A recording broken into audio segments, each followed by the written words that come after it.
اللہ تعالیٰ کا بہت احسان ہے کہ اس نے ہمیں والدین ہونے کے منصب پر فائز کیا،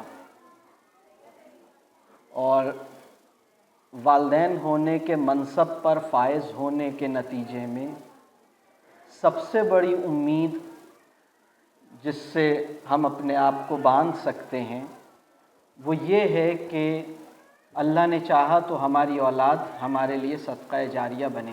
میں آپ کے سامنے کچھ گزارشات رکھوں گا جو بچوں کی نفسیات سے متعلق ہوں گی، اور کچھ گزارشات رکھوں گا کہ بطور والد یا والدہ ہمارے کرنے کے کام کیا ہیں، ٹھیک ہے؟ اور اگر رب کریم نے وقت میں اتنی برکت ہمیں عطا فرما دی تو ممکن ہے کہ کوئی سوال جواب کا بھی موقع نکل آئے، ٹھیک ہے؟ میں اپنے تعارف میں عموماً یہ کہتا ہوں میں فاطمہ زینب ابراہیم یونیورسٹی کا لائف لانگ اسٹوڈنٹ ہوں۔ فاطمہ زینب ابراہیم میرے 3 بچوں کے نام، تو ہم اپنے بچوں سے بہت کچھ سیکھتے ہیں۔ تو پہلی بات جو میں آپ سے عرض کروں گا، آپ یہ بتائیے کہ آپ میں سے بلکہ پہلی بات میں ایک سوال سے شروع کرنا چاہوں گا، آپ میں سے کتنے لوگوں کا خیال ہے کہ ان کا بچہ جو ہے وہ ذہین ہے؟ وہ والدین جن کا یہ احساس ہے کہ ان کی اولاد ذہین ہے وہ ہاتھ کھڑا کریں۔ اچھا، ٹھیک ہے۔ اچھا، ایک بات کا میں آپ کو یقین دلانا چاہتا ہوں کہ رب کریم جس انسان کو بھی تخلیق فرماتے ہیں وہ ذہین ہوتا ہے، وہ کریٹو ہوتا ہے۔ یہ کام انسانوں کی پروڈکشن میں ہوتا ہے کہ کوئی چیز 1 نمبر بنے، کوئی چیز 2 نمبر بنے، کوئی چیز 3 نمبر بنے۔ اللہ تعالیٰ کی تخلیق کے کارخانے میں ہر بچہ 1 نمبر ہوتا ہے، بالکل بہترین ساخت پر اللہ تعالیٰ اسے پیدا کرتے ہیں، اور ہر بچہ کریٹو ہوتا ہے، ہر بچہ انٹیلیجنٹ ہوتا ہے، ذہین ہوتا ہے۔ اور ذہانت کا دوسری بات میں آپ سے یہ عرض کرنا چاہ رہا ہوں کہ ذہانت کا بچوں کے نمبروں سے کوئی لینا دینا نہیں ہے، یعنی کسی بچے کا نمبر کتنے بھی آئیں وہ ذہین ہوتا ہے، چاہے نمبر زیادہ ہو یا کم ہو۔ وہ بچہ جو بات نہیں مانتا وہ بھی ذہین ہے، جو بات مانتا ہے وہ بھی ذہین ہے۔ وہ بچہ جو کام جلدی کر لیتا ہے وہ بھی کریٹو ہے، جو کام نہیں کرتا وہ بھی کریٹو ہے، جو دیر لگاتا ہے وہ بھی کریٹو ہے۔ اپنے بچے کی لیاقت اور ذہانت پر شک کرنا یہ وہ کام ہے جو کسی بچے کے ساتھ ہم سب سے بڑی زیادتی اگر کر سکتے ہیں تو وہ یہ ہے کہ ہم اپنے بچے کی لیاقت پر شک کریں۔ تو جو بہت اہم بات ہے وہ یہ ہے کہ ہر بچہ، رب کریم ہر بچے کو ذہین بناتے ہیں۔ بلکہ میں ایک اور بات آپ سے عرض کروں، ہم کسی بچے کو اس سے زیادہ نیک نہیں بنا سکتے جتنا وہ پہلے سے ہوتا ہے۔ ہم کسی بچے کو اس سے زیادہ بلا کا لرنر نہیں بنا سکتے جتنا وہ بچپن میں پہلے سے ہوتا ہے۔ کسی انسان کے ذہن میں اس سے زیادہ سوالات ہم پیدا نہیں کر سکتے جتنا بچپن میں اس کے ذہن میں پہلے سے پیدا ہو رہے ہوتے ہیں۔ اور بچے کے ذہن میں جو سوالات پیدا ہوتے ہیں یہ اس کی ذہانت کی دلیل ہے، یعنی اس کی ذہانت کا سب سے بڑا انڈیکیٹر یہ ہے کہ وہ سوال کرتا ہے، ہر چیز میں دلچسپی لیتا ہے، ہر چیز کا اس کو شوق ہوتا ہے، دھن کا پکا ہوتا ہے، جس کام کی ٹھان لے اس کو کر کے چھوڑتا ہے، کسی چیز کے پیچھے پڑ جائے تو اس کے پیچھے پڑا رہتا ہے۔ یہ بچے کے اندر اللہ تعالیٰ نے فطری طور پر یہ جوہر اس کے اندر رکھا ہے۔ ہمارا کام یہ ہے کہ ہم اگر اپنے بچے کی تربیہ کرنا چاہتے ہیں تو تربیہ جو ہے بچوں کو قابو میں رکھنے سے نہیں ہوتی، بلکہ تربیہ جو ہے بچوں سے تعلق بنا کر ہوتی ہے۔ آپ کا اپنے بچوں سے جتنا گہرا تعلق ہوگا آپ کی اپنے بچے کے ساتھ تربیہ اتنی اچھی ہوگی۔ دوسری بات یہ کہ ہر والد اور ہر والدہ کو رب کریم نے اپنے بچوں کی بہترین تربیت کے قابل بنایا تھا، اور وہ کیسے بنایا؟ چاہے ان کی والدہ یا والد کو لکھنا پڑھنا نہ آتا ہو، چاہے ان کی والد یا والدہ کو بہت سی ان کے پاس نالج نہ ہو، اسکلز نہ ہو، لیکن 3 باتیں ایسی ہیں جن کی بیسس پر ہر والد یا والدہ اپنے بچے کی بہترین تربیہ کرنے کی قابلیت کے ساتھ والد یا والدہ بنے تھے. اور وہ 3 باتیں کیا ہیں؟ پہلی بات یہ ہے کہ آپ اپنے بچے سے جتنا قریب ہوتے ہیں، جب بچہ اس دنیا میں آتا ہے تو ماں اور باپ اپنے بچے سے جتنا قریب ہوتے ہیں، آپ سے زیادہ کوئی اور قریب اللہ کے علاوہ آپ کے بچے سے کوئی اور نہیں ہوتا. ہوتا ہے کوئی؟ دوسری بات یہ جو آپ کو بہترین تعلیم و تربیہ کی لیاقت سے نوازے گی، وہ 3 فیکٹرز ہیں، وہ 3 عوامل ہیں. پہلا فیکٹر یہ ہے کہ آپ اپنے بچے سے بہت قریب ہوتے ہیں. دوسرا فیکٹر یہ ہے کہ آپ اپنے بچے کو بہت اچھی طرح جانتے ہیں. آپ کے بچے کے بارے میں جو علم آپ کا ہے، آپ سے زیادہ کسی کا نہیں ہے. آج کتنا سویا ہے، کیا کھایا ہے، کیا کر رہا ہے، کیسا، بہت قریب سے دیکھ رہے ہوتے ہیں اور بہت ساری چیزیں اپنے بچے کے بارے میں جان رہے ہوتے ہیں، اپنے بچے کو بہت اچھی طرح سمجھتے اور جانتے ہیں. یہ دوسری لیاقت ہے. قریب ہونا پہلی لیاقت ہے، اور بچے کو بہت اچھی طرح جاننا اور سمجھنا دوسری لیاقت ہے. اور تیسری لیاقت یہ ہے کہ آپ کا جو اخلاص ہے اپنے بچے سے محبت میں، وہ شک و شبہ سے بالاتر ہوتا ہے. بچہ آپ کے اخلاص پر شک نہیں کرتا، غیر مشکوک اخلاص ہے آپ کا. پرابلم یہ ہے کہ جیسے جیسے بچہ بڑا ہوتا ہے اور جیسے جیسے وقت گزرتا ہے، ہم دھیرے دھیرے ان 3 قابلیتوں سے نیچے آ جاتے ہیں. پھر ایک ٹائم وہ آتا ہے جب آپ کے بچے سے سب سے زیادہ قریب کوئی اور انسان ہوتا ہے اور آپ جو ہیں تھوڑے فاصلے پہ ہوتے ہیں، آپ دور نکل جاتے ہیں. ایک بات سمجھ لیجئے کہ تربیہ کے لیے تعلق شرط ہے. اگر آپ جس انسان کے ساتھ آپ تعلق میں نہیں ہیں، تعلق سے مراد کیا ہے وہ میں اور کھولتا ہوں، ابھی تھوڑی دیر میں کھولوں گا، اس انسان کی آپ تربیہ نہیں کر سکتے. تو آپ اپنے بچے سے قریب تھے، وقت گزرنے کے ساتھ دور ہو گئے. اسی طرح آپ سے زیادہ آپ کے بچے کو جاننے والے لوگ پیدا ہو چکے ہوتے ہیں. اور تیسرا مسئلہ یہ ہوتا ہے کہ آپ کے بہت سے رویے بچے کو اس شک میں مبتلا کرتے ہیں کہ پتہ نہیں میری امی کو یا میرے ابو کو مجھ سے کوئی محبت بھی ہے یا نہیں ہے.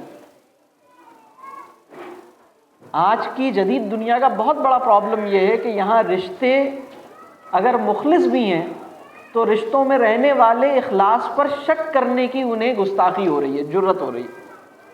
یہ بہت بڑا پرابلم ہے. تو بچوں کا جو ہمیں اگر اپنے بچے کی تربیہ کرنی ہے تو اپنے بچے کے ساتھ ایک بہت گہرا تعلق بنانا ہوگا.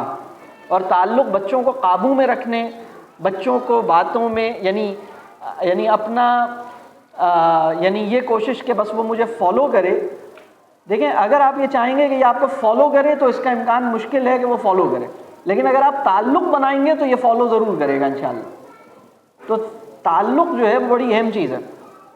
اور تعلق کیسے بنتا ہے؟ تعلق بنتا ہے جب ہم اپنے بچے کو وقت دیتے ہیں.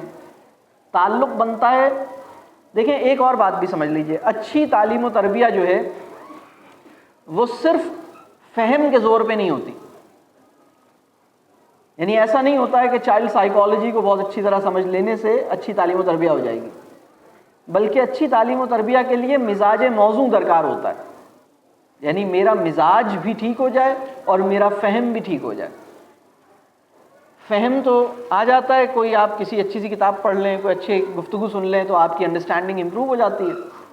لیکن مزاج موزوں کے مالک بن جائیں، اس کے لیے ذرا محنت کرنی پڑتی ہے. مزاج موزوں کا مطلب یہ ہے کہ آپ اپنے بچے سے یعنی آپ کا ٹیمپرامنٹ جو ہے، آپ کو غصہ نہ آئے، آپ کی زبان سے آپ کے بچے کی عزت نفس محفوظ رہے. یہ ہمارے اوپر دینی تقاضا ہے یا نہیں ہے؟ میری زبان سے میرے بچے کی عزت نفس محفوظ رہے، یہ میری دینی ذمہ داری بنتی ہے یا نہیں بنتی؟ بنتی ہے. یہ بہت اہم دینی ذمہ داری ہے کہ میرے ہاتھ سے بھی اور میری زبان سے بھی میرے بچے کی عزت نفس محفوظ رہے. تو آپ اپنے بچے کو جتنا بڑا انسان بنانا چاہتے ہیں، اتنے بڑے انسان کو دنیا جتنی عزت سے پیش آتی ہے، آپ اپنے بچے کے ساتھ ویسی عزت کا معاملہ شروع کر دیجئے، آپ کا بچہ انشاءاللہ اتنا بڑا انسان بن کے دکھائے گا. ابھی تو دیکھنا یہ ہے کہ ہم اپنے بچوں کے ساتھ جس طرح کا معاملہ کرتے ہیں، سوسائٹی میں اس طرح کا برتاؤ کس طرح کے لوگوں سے کیا جاتا ہے۔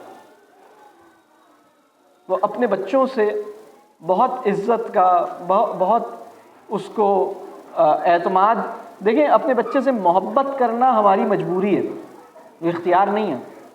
آپ تو مجبور ہیں، محبت آپ کے دل میں موجود ہے۔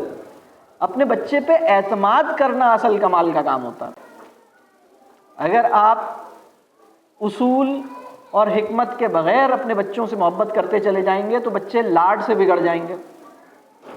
تو محبت جو ہے وہ تو مجبوری ہے، وہ تو اللہ تعالیٰ نے ہمارے دل میں ڈال دی ہے اولاد کی محبت۔ بلکہ قرآن میں ایک بات اللہ نے بتائی جس کا مفہوم یہ ہے کہ اولاد بھی فتنہ ہے، یعنی اولاد بھی ہماری آزمائش ہے کہ ہماری یعنی بچے سے محبت خدا کی محبت پہ غالب تو نہیں آ گئی، یہی ہمارا امتحان ہے کہ ہم ایسا نہ کریں۔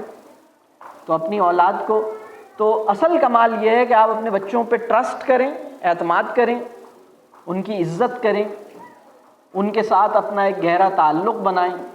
ایسا تعلق کسے کہیں گے؟ تعلق اسے کہیں گے کہ بچہ اپنی کوئی بھی بات آپ سے کہہ سکے۔ تعلق کی کمی جو ہے، یا تعلق سمجھ لیں اگر آپ کا اور آپ کے بچے کا تعلق کمزور ہے تو آپ کا بچہ جھوٹ بولنے پہ مائل ہوگا۔ وہ بچے جو اپنے والدین سے جھوٹ بولتے ہیں اس کی وجہ ہے خوف، انہیں یہ ڈر ہے کہ اگر میں نے سچ بول دیا تو یہ مجھے چھوڑیں گے نہیں۔ تو خوف جو ہے وہ تعلق کا دشمن ہے۔ آپ کا خوف نہیں ہونا چاہیے۔ اپنے خوف اور اپنے لاڈ سے بچانے کی ذمہ داری قبول فرما لیجیے۔ اگر آپ اچھی تعلیم و تربیت چاہتے ہیں اپنے بچوں کی، اپنے لاڈ اور اپنے خوف سے بچانے کی ذمہ داری قبول کیجیے، یعنی نہ ہمارا لاڈ بھی نہ ہو، ہمارا خوف بھی نہ ہو، ہم ایک اعتدال کے ساتھ اپنے بچوں کی اچھی تعلیم و تربیت کریں۔ دوسری بات یہ کہ آپ کا بچہ آپ سے ہر بات شیئر کر سکے، آپ سے کچھ چھپانا نہ چاہے، آپ کو سب کچھ بتانا چاہے، آپ سے ہر طرح کا سوال کر سکے، آپ کے ساتھ وقت گزارنا چاہے، اور اس کے لیے ضروری ہے کہ آپ کے پاس وقت ہو۔ اگر آپ کے پاس اپنے بچے کے لیے وقت ہی نہیں ہے تو یہ بڑی پریشانی کی بات ہے۔ وقت نکالیے اپنے بچوں کے لیے، یعنی آپ کا اس سے بڑا فائدہ جو بچوں کی وجہ سے آپ کا ہونے والا ہے، یعنی اولاد صدقہ جاریہ بن سکتی ہے نا، اس سے بڑا فائدہ تو کوئی ہے نہیں۔ تو صدقہ جاریہ بنا دینے والی صورت جو ہے اس کے ساتھ آپ کا وقت نہ گزرے، یہ کیسی عجیب بات ہے؟ مطلب آپ کو تو وقت اس کے لیے نکالنا چاہیے، اور وہ وقت ایسا ہو جس سے واقعی اس کا بھلا ہو، واقعی اس کو جو ہے وہ آپ سے وہ ہر طرح کی بات کہہ سکے، آپ سے سوال پوچھ سکے، آپ سے اس کو جھجک نہ ہو۔ اگر اس کو کوئی خوف ہو تو وہ یہ ہو کہ کہیں آپ اس سے ناراض نہ ہو جائیں، کہیں میں آپ کی توقعات کو، کہیں بچے کو اگر کوئی خوف جائز ہے تو وہ یہ ہے کہ کہیں میں اپنے والدین کی توقعات کو اگر پورا نہ کر سکوں، یا میں اپنے والدین کو ناراض نہ کر دوں، یہ اچھا خوف ہے، جائز خوف ہے۔ لیکن دوسرا کوئی خوف نہیں ہونا چاہیے، اسے اپنی پوری بات آپ سے کہنی چاہیے۔ اگر ایک وہ بچہ جو اپنے والدین سے جھوٹ بولتا ہے، اس کی بہت بڑی وجہ ہمارا تعلق ہوتا ہے، اور اگر ہم نے اپنا تعلق اپنی اولاد کے ساتھ اچھا نہیں کیا اور مجبوراً ہماری اولاد ہم سے جھوٹ بولنے میں مجبور ہوئی، وہ بچہ جو اپنے والدین سے جھوٹ بول سکتا ہے وہ دنیا میں سب سے جھوٹ بول سکتا ہے، وہ دنیا میں ہر ایک سے جھوٹ بول سکتا ہے۔ ریسرچ یہ کہتی ہے، ہیومن سائیکالوجی پہ جو تحقیقات ہوئی ہیں وہ یہ بتاتی ہیں کہ ہر انسان نے اپنے زندگی کا پہلا جھوٹ خوف کی وجہ سے بولا ہے۔ اس دن اگر وہ جھوٹ نہ بولتا تو اس کی عزت نفس خاک میں ملا دی جاتی، اپنی عزت نفس کے دفاع میں وہ جھوٹ بولنے میں مجبور ہوا۔ تو ہمیں اس معاملے کو سمجھنا چاہیے اور وقت نکالنا چاہیے اپنے بچوں کے لیے، اور اپنے بچوں پہ چاہے ان کے نمبر کم ہیں، زیادہ ہیں، پاس ہیں، فیل ہیں، بات مان رہے ہیں، نہیں مان رہے، ان کی لیاقت پر اور ان کے اندر جو اللہ نے خوبیاں رکھی ہیں اس پہ شک نہیں کرنا چاہیے، ہمیں اپنے حصے کا کام کرنا چاہیے۔ دیکھیے وہ بچہ فیل ہو جاتا ہے، آپ سے کسی طرح آپ کی بھی حکم دولی کر لیتا ہے، کبھی نماز بھی چھوڑ دیتا ہے، یہ بچہ اگر انتقال فرما جائے تو سیدھا کہاں جائے گا؟ کہاں جائے گا؟ جنت میں جائے گا یا دوزخ میں جائے گا؟ جنت میں جائے گا۔ وہ جو بات نہیں مانتا، وہ جو کبھی نماز پڑھ لیتا ہے کبھی نہیں پڑھتا، کبھی جھوٹ بول لیتا ہے، کبھی کوئی اور خرابی کرتا ہے، شرارتیں کرتا ہے، ہوم ورک نہیں کرتا، فیل ہوتا ہے، اسلامیات کے پرچے میں بھی فیل ہو گیا تھا، وہ بھی بچہ سیدھا جنت میں جائے گا۔ اور وہ انسان جو اس کے پیچھے پڑا ہوا ہے، اس کی تربیت کے لیے اس کو آنکھیں دکھاتا ہے، اس کو قابو کرتا ہے، صبح شام اسے اللہ سے ڈراتا ہے، یہ اگر انتقال فرما جائے تو اس کا کیا بنے گا؟ کیا بنے گا؟ اللہم حاسبنی حسابا یسیرا، اللہ تعالیٰ ہمارے ساتھ آسانی کا معاملہ فرمائے، یعنی ہمارا پورا اچھی طرح جائزہ لیا جائے گا، اس کے بعد ہمارا معاملہ ہوگا۔ بچے کی پریشانی یہ ہوتی ہے، وہ یہ سوچتا ہے کہ یہ انسان جو صبح شام ہمیں اللہ سے ڈراتا رہتا ہے، یہ اللہ سے ڈرتا کیوں نہیں ہے؟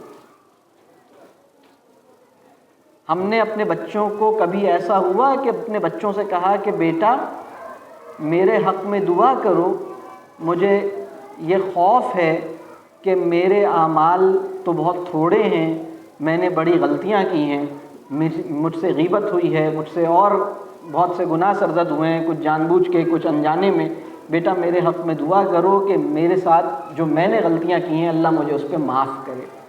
جس دن ہماری اولاد ہمیں آخرت کے خوف سے کانپتے ہوئے دیکھ لے گی، اس دن ہمارے بچوں کا آخرت کے لیے کانپنا آسان ہو جائے گا۔ جس دن ہماری اولاد ہمیں اپنی فکر میں پریشان دیکھ لے گی، اس دن ہماری اولاد کا اپنے لیے فکر کرنا آسان ہو جائے گا۔ ہماری اولادوں کا مسئلہ یہ ہے کہ وہ یہ دیکھتے ہیں کہ ہمارے والدین ہمارے لیے جتنے پریشان ہیں کہ ہم جنت میں جائیں گے دوزخ میں جائیں گے، اپنے لیے نہیں ہیں یہ اتنے پریشان۔ یہ بات واضح ہو رہی ہے؟ تو یہ پریشانی ایسے ہوتی ہے میرے مطلب عزیز ساتھیوں، ایسا ہوتا ہے کہ اگر آپ کا کوئی دوست آپ کو ملے جو کسی چیز کی تلاش میں بے چین ہو، اور پھر آپ اس سے پوچھیں بھائی کیا تلاش کر رہے ہو، اور پتہ لگے بھائی میں وہ ایک ایسا ڈاکیومنٹ تلاش کر رہا ہوں، میں نے رکھا تھا، اگر وہ نہیں ہوگا تو میرے بہت سارے کام رک جائیں گے، تو اس کی یہ پریشانی دیکھ کے آپ کو اندازہ ہوگا کہ ارے یہ ڈاکیومنٹ تو میں نے بھی نہیں سنبھال کے رکھا، مجھے بھی اپنا یہ سنبھال کے رکھنا چاہیے۔ پریشانی میں مبتلا دیکھ کے وہ پریشانی ٹرانسفر ہوتی ہے۔ اطمینانی میں اطمینان والے لوگ پریشان کر تو سکتے ہیں لیکن وہ پریشانی کے ایسنس کو ٹرانسمٹ نہیں کر سکتے۔ یہ بات واضح ہو رہی ہے؟ اس کے لیے ہمیں کوشش کرنی ہوگی، اور بچوں کی تربیت اور بچوں کی ایجوکیشن پر اگر کوئی سوال آپ کرنا چاہیں تو کر لیں، اگر ہمارے پاس 5-7 منٹ ہیں تو اگر کوئی سوال آپ لوگ کرنا چاہیں تو کر لیجئے۔ اچھا یہ بہت اچھا سوال انہوں نے کہا کھانے پینے کے معاملے میں تنگ کرتے ہیں تو اس میں کیا کیا جائے؟ سختی کی جائے۔ اچھا ایک بات آپ سمجھ لیں، سختی کا اصول سمجھ لیں۔ سختی کا اصول یہ ہے کہ سختی نقصان سے بچانے کے لیے کی جائے گی، فائدہ پہنچانے کے لیے نہیں کی جائے گی، یہ سختی کا اصول۔ تعلیم اور تربیہ کے معاملے میں سختی کا اصول یہی ہوگا۔ اگر آپ کسی کو فائدہ پہنچانے کے لیے سختی کریں گے تو فائدے سے زیادہ نقصان پہنچائیں گے۔ نقصان سے بچانے، کوئی انسان ڈوب رہا ہو تو آپ بالوں سے پکڑ کے کھینچ لیں گے اسے، اس لیے کہ اب آپ کو یہ دیکھنا ہے کہ ڈوب رہا ہے، بالوں سے پکڑ کے کھینچ لوں اسے کسی طرح۔ اب کھینچنے میں اس کا ہاتھ واتھ اتر جاتا ہے تو اتر جائے، لیکن پانی میں ڈوبنے سے بچانا ہے۔ بات سمجھ آ رہی ہے؟ لیکن کیلا کھلانے کے لیے میں اس کے منہ میں کیلا نہیں ٹھوس سکتا، ٹھیک ہے؟ تو سختی کا اصول یہ ہے کسی بھی معاملے میں کہ وہ فائدہ پہنچانے کے لیے نہیں کی جائے گی، نقصان سے بچانے کے لیے کی جائے گی، ٹھیک ہے؟ نماز پر سختی یہ صرف واحد معاملہ ہے تعلیم و تربیہ میں جس میں سختی کا حکم ہے، اور وہ جو سختی ہے وہ بھی اس لیے ہے کہ اگر یہ اس فرض اعظم سے غافل ہو گیا تو کتنا بڑا نقصان ہے، نقصان ہے یا نہیں ہے؟ بہت بڑا نقصان ہے۔ تو نقصان سے بچانے کے لیے آپ کو سختی کرنے کے لیے کہا گیا ہے، اور اس میں بھی یہ اہتمام کرنا ہے کہ اس کی عزت نفس مجروح نہ ہو، کیونکہ ایک فرمان دوسرے فرمان کو کینسل آؤٹ نہیں کرے گا۔ نماز پر سختی کا فرمان عزت نفس کو محفوظ رکھنے کے فرمان کو کینسل آؤٹ نہیں کر سکتا۔ بات واضح؟ اچھا اب دوسری بات، یہ جو معاملہ ہے کھانے پینے کا، اس میں آپ کو 2-3 باتیں اختیار کرنی ہیں۔ پہلی بات تو یہ کہ آپ کے گھر میں وہی غذا آئے جو واقعی ٹھیک ہے۔ اور اس میں بہت آسان سا اصول میں سب کو بتا دیتا ہوں. جو پلانٹ میں بنتا ہے وہ خریدنا چھوڑ دیجئے, جو پلانٹ میں اگتا ہے وہ خریدنا شروع کر دیجئے. ٹھیک ہے, جو پلانٹ میں, اب میں ایک محفل میں نے لوگوں سے پوچھا کہ کوئی پلانٹ دیکھا ہے, تو ان کے ذہن میں پلانٹ تھا وہ کورنگی میں جو پلانٹ ہے, سائٹ انڈسٹریل ایریا میں جو پلانٹ ہے. تو پلانٹ جو ہے نا, جو پلانٹ میں اگتا ہے آپ کا کھانا پینا اس پہ ڈیپینڈ کرے, جو پلانٹ میں بنتا ہے آپ اس سے دور رہیں. ٹھیک ہے, پہلی بات. تو گھر میں بھی وہی چیز آئی. ایک آدمی ہے, اس کا نام ہے ڈاکٹر رابن پاک, اس کی ایک کتاب ہے برین فوڈ, اور وہ اپنی کتاب میں یہ بات لکھتا ہے, اور یہ وہ پوائنٹ ہے جس پر ہمارا ادارہ اس کی بہت تحقیقات ہیں. میں صرف ایک اشارے, ایک ریفرنس کے طور پر یہ بات عرض کر رہا ہوں. اس نے یہ کہا کہ دنیا میں اس کے سامنے بہت سارے ایسے بچے آئے, بڑی تعداد میں, جن کے بارے میں لوگوں کا یہ خیال تھا, ٹیچرز کا یہ خیال تھا, والدین کا یہ خیال تھا کہ ان کے ساتھ ذہنی طور پر کوئی کمزوری ہے, لرننگ کا کوئی پرابلم ہے, سیکھتے نہیں ہیں, فیل ہوتے ہیں, یاد نہیں ہوتا, ذہن کام نہیں کرتا, ذہنی کمزوری ہے. اس نے کہا کہ میں نے ان بچوں کے پچھلے 15 دن کے انہوں نے کیا کھایا ہے, میں بیٹھ گیا ان کے ساتھ اور میں نے کہا کہ پچھلے 15 دن میں اس بچے نے جو بھی کچھ کھایا ہے اور پیا ہے اس کی فہرست بناؤ. اور اس کو اطمینان سے بیٹھ کر اس نے فہرست بنائی, اور اس نے کہا کہ اگلے 2 مہینے تک انہوں نے کیا کھانا ہے, کیا پینا ہے, وہ میں آپ کو بتاؤں گا, اور کیا نہیں کھانا پینا وہ بتاؤں گا. اور اللہ کے فضل سے وہ جو مسئلہ تھا, اس کی جو لرننگ کا پرابلم تھا, وہ حل ہو گیا. اس لیے کہ ہم وہی بنتے ہیں جو اپنے اندر لے کے جاتے ہیں, چاہے وہ ہم نے مطالعے کے ذریعے اپنے اندر لے کے جائیں, سماعت کے ذریعے اپنے اندر لے کے جائیں, یا خوراک کے ذریعے اپنے اندر لے کے جائیں. ہم جو کچھ اپنے اندر لے کے جا رہے ہیں ہم وہی بن رہے ہیں. تو یہ جو بچہ ہے, آپ اپنے گھر میں وہ چیزیں لانا چھوڑ دیں. پوائنٹ 1. پوائنٹ 2, وہ چیزیں خود آپ دیکھیں, وہ اپنی رغبت اور اپنی پسندیدگی ان چیزوں پہ ظاہر کیجئے. دیکھیں اگر گھر میں سیب کا جوس بھی رکھا ہے اور سیب بھی رکھا ہے, تو امکان کس بات کا ہے, پہلے کیا چیز ختم ہوگی, سیب کا جوس. تو سیب کے جوس سے افضل ہے, یہ آپ کا عقیدہ ہونا چاہیے. ٹھیک ہے, تو یہ آپ کا بنیادی تصور ہونا چاہیے کہ سیب کے جوس سے افضل ہے. تو آپ وہ چیزیں اپنی غذا میں لائیے. اچھا, اگر بچہ نہیں کھاتا تو ناراض نہ ہو, نہ کھائے. فاقہ اگر آپ کا بچہ کر رہا ہے تو اس پہ پریشان نہیں ہو, خوش ہوں, اولیاء کی سنت تازہ کر رہا ہے. ہمارے ایک بزرگ فرماتے ہیں کہ کوئی ولی اللہ ایسا نہیں ہے جس نے فاقے کا تجربہ نہ کیا ہو, جس نے بھوک کو اپنے تجربے میں رکھنے کی شعوری کوشش نہ کی ہو. بھرے پیٹ والوں کا معاشرہ علم کی دنیا میں, تہذیب کی دنیا میں کمال نہیں دکھاتا. انسانی تاریخ میں تہذیبی کمال خالی پیٹ معاشرہ دکھاتا ہے, بھرا پیٹ معاشرہ نہیں دکھاتا. تو اگر آپ کا بچہ ایک وقت کا کھانا نہیں کھائے گا تو آپ سمجھ لیں کہ بھائی آج یہ سنت اولیاء اور سنت صحابہ اور سنت انبیاء پہ عامل ہے, تو آپ گلے لگا لیجیے, آپ کہیں کوئی بات نہیں. لیکن اس بات کو اصول بنا لیجیے. گھر میں لوکی بنی ہے, اس نے کہا لوکی نہیں کھاؤں گا. کیا بنا ہے امی؟ لوکی. میں تو نہیں کھا رہا. اچھا چلو تمہارے لیے فرینچ فرائز منگوا دیتی ہوں. فرینچ فرائز نہیں منگوائیں آپ, بالکل نہیں منگوائیں, بلکہ آپ اس سے کہیں ٹھیک ہے الحمدللہ پانی پی لو. نہیں یہ بھی نہیں پیوں گا, نہیں پیو. ناراض نہیں ہوں, آپ اپنے بچے کی تکریم کریں, ناراض نہیں ہوں. آپ اپنے بچے کو اس بات پہ ڈانٹیں نہیں. ٹھیک ہے, رب کریم نے ہر انسان کو اختیار سے نوازا ہے. تربیہ یہ ہے کہ ہم اپنے اختیار کا درست استعمال کریں, ہم درست کام کو اختیار کریں, یہ تربیہ ہے. تو وہ نہیں کھا رہا, آپ چھوڑ دیں, لیکن اس بات کو یقینی بنائیں کہ رات کے کھانے میں بھی لوکی ہونی چاہیے اور کچھ اور نہیں ہونا چاہیے. اور اگر رات میں بھی نہیں کھا رہا تو صبح کے ناشتے میں بھی لوکی ہونی چاہیے. انشاءاللہ تعالیٰ کھائے گا. اور ہوتا یہ ہے کہ جب آپ کو اپنے بچے پہ ترس آ جاتا ہے نا تو یہ کام خراب ہو جاتا ہے. تربیہ بڑے دل کے ساتھ ہوتی ہے, ترس کھانے والے دل کے ساتھ نہیں ہوتی. نیکی بھی ترس کھا کے نہیں ہوتی, نیکی بھی خوف خدا کے ساتھ ہوتی ہے. دیکھیں ایک بات میں آپ کو بتاؤں, مغربی معاشرے میں جو صدقہ دیا جاتا ہے وہ انسان پہ ترس کھا کے دیا جاتا ہے. مسلم معاشرے میں جو صدقہ دیا جانا چاہیے وہ اس احساس کے ساتھ دیا جانا چاہیے کہ اس آدمی نے جو مجھ سے مدد مانگی ہے, اگر میں نے نہیں دی تو اس کو کیا منہ دکھاؤں گا. ترس کھا کے نہیں دیا جائے گا. اس کو رزق دینے والا میں نہیں ہوں، اس کو رزق دینے والا وہ ہے جو مجھے بھی دے رہا ہے۔ تو ترس کھا کے مدد کرنا مسلمان کا شیوہ نہیں ہے۔ یہ بات واضح ہو رہی ہے؟ تو ہم اپنا عمل ٹھیک کریں اور ہم جو چیز ہے وہ دیں، اور اس پہ برا نہیں مانیں۔ ہم یہ نہیں کریں کہ اچھا تم یہ نہیں کھا رہے تو ہم تمہیں یہ دے دیتے ہیں، یہ نہیں کریں۔ اور اس کو اور کوئی سوال؟ اگر کوئی بچہ ڈپریشن، اللہ نہ کرے، اگر کوئی بچہ اس طرح نفسیاتی طور پہ ڈسٹرب ہو گیا ہے، تو اب ایک کام یہ کیجئے کہ جس وجہ سے وہ ڈسٹرب ہوا ہے، ہم اس بچے سے اسی دنیا میں اپنے معاملے کو ٹھیک کریں۔ ہم اس بچے کو، پہلی بات تو یہ کہ ہم تسلیم کریں کہ بیٹا مجھ سے غلطی ہوئی، میں نے آپ پہ زیادتی کی، یہ نہیں ہونا چاہیے تھا، اور پھر اس عمل کو ٹھیک کر لیں۔ دوسری بات یہ کہ بچے کو تھوڑا سا جو فطرت سے قریب لائیں۔ وہ بچے جو نفسیاتی طور پہ ڈسٹرب ہو گئے ہیں، ان کو اوپن ایئر کا ماحول لے کے جائیں۔ نیچر تھراپی ایک پورا کانسیپٹ ہے۔ اس بچے کو 2 گھنٹے اوپن ایئر میں گزارنے چاہیے۔ کسی بچے کا روزانہ 1 گھنٹہ کھیلنا اوپن ایئر میں جا کر بہت زیادہ ضروری ہے، اتنا ضروری ہے جتنا ان کے لیے پانی پینا اور سانس لینا، اتنا ضروری ہے ان کا اوپن ایئر میں جا کے کھیلنا، فزیکل ایکٹیویٹیز کرنا۔ آپ سب سے دعاؤں کی درخواست ہے، ہمیں دعاؤں کی بڑی ضرورت ہے، آپ سے دعاؤں کی درخواست ہے۔ السلام علیکم ورحمۃ اللہ۔